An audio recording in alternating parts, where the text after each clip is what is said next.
Bonjour. La Torah nous dit que Dieu a créé le monde par la parole. Et le Baal Shem Tov explique: la parole sortie de la bouche d'Hachem, ce sont des énergies créatrices qui restent encore en permanence dans la création. Et donc pourquoi une parole? Pourquoi des énergies créatrices? C'est pour nous faire prendre conscience, pour me faire prendre conscience de la puissance de mes paroles. Ce sont des énergies et j'ai la liberté de les utiliser pour créer ou pour détruire. Et en fait, c'est la caractéristique de l'homme, la parole. La Torah nous dit que la parole, c'est l'homme, c'est un être médaber, c'est un être qui parle.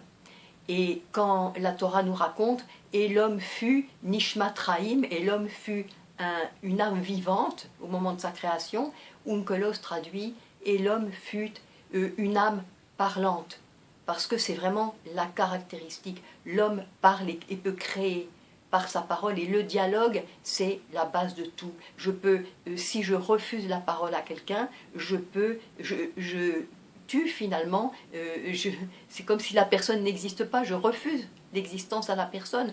Et je peux aussi tuer par une parole négative, mais voilà, je peux construire. Et d'ailleurs, la parole est tellement liée à la création que même la nouvelle création, je dirais, après le déluge, est aussi liée à la parole, puisque quand Dieu dit à Noé, fais-toi une arche, en fait on traduit, le mot hébreu c'est teva, que l'on traduit par arche, mais qui signifie en hébreu un mot.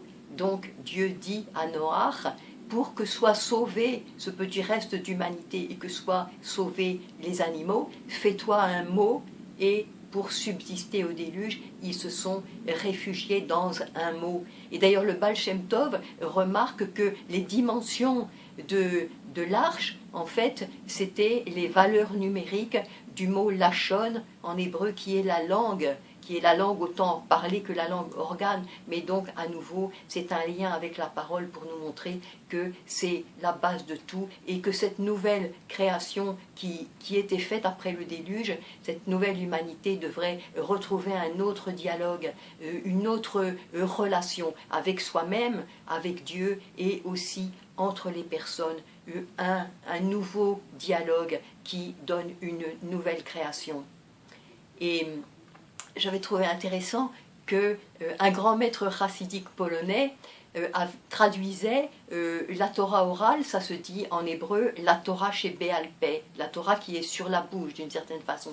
Et lui traduisait cela, la Torah chez Béal Peh, par la Torah qui nous apprend la maîtrise de la bouche. Parce que c'est exactement ce que la Torah nous apprend, elle m'apprend la maîtrise de la bouche. Quand je dois me taire, quand je dois parler, et si je dois parler, quoi dire? Et d'ailleurs, les grands maîtres de la Torah disaient tous qu'ils parlaient peu, et ils disaient agis beaucoup, engage-toi beaucoup, mais parle peu. Et en commençant cette semaine, que nous ayons tous conscience de la responsabilité que nous avons, du pouvoir que nous avons, de parler à quelqu'un ou de ne pas lui parler. Et quand je parle, eh bien, en fait, je peux, par une parole, changer toute la journée d'une personne, voire même toute sa semaine. Je peux vraiment recréer une personne, je peux lui communiquer la vie par un encouragement, par une parole positive, ou je peux aussi complètement démolir et décourager quelqu'un. Et donc, comme disaient les maîtres, engage-toi beaucoup, agis beaucoup, mais parle peu, et comme tout ce qui est rare et cher et précieux, eh bien le peu de paroles que nous dirons qu'il est vraiment une grande puissance, et que ce soit une puissance pour construire l'autre et une grande puissance pour contribuer tous ensemble à la construction du projet.